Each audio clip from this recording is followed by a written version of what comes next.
আল্লাহ যখন যা করে বান্দার ভালোর জন্য করে। হয়তো প্রথমের দিকে আমরা সেটা বুঝতে পারি না, কিন্তু সময়ের পরিক্রমায় যখন বাস্তবতা নিয়ে সামনে আসে, দিন শেষে আমরা বলতে বাধ্য হই আসলেই ওই দিন ওই ঘটনাটা হওয়াতে ভালোই হয়েছে।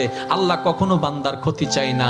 আল্লাহ যদি ক্ষতি চাইতেন সকালের নামাজ না পড়ার কারণে কান্না করে দিতে পারতেন।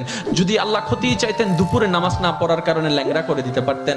আল্লাহ সেটা চান না। আল্লাহ চাই বান্দার সব সময় ভালো। আর মা তো দেখেন জন্ম দেওয়ার কারণে সন্তানের তো অপরাধ করার পরও মা সন্তানের প্রতি কতই ভালোবাসা, কতই মায়া। বাবার কাছ থেকে সন্তানের পিঠকে বাঁচাই ফেলছে, এরকম হাজারো মা আছে ওই মায়ের জন্য।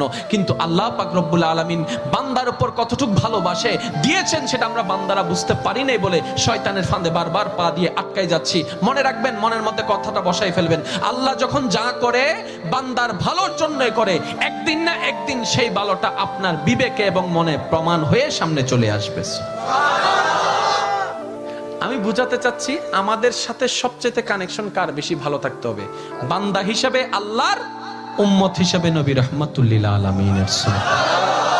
এখানের ভিতর যে কেউ চাইলে জীবন সাজাই ফেলতে পারবে। আমি বলছি যে কেউ, anybody, you can do it, not impossible, because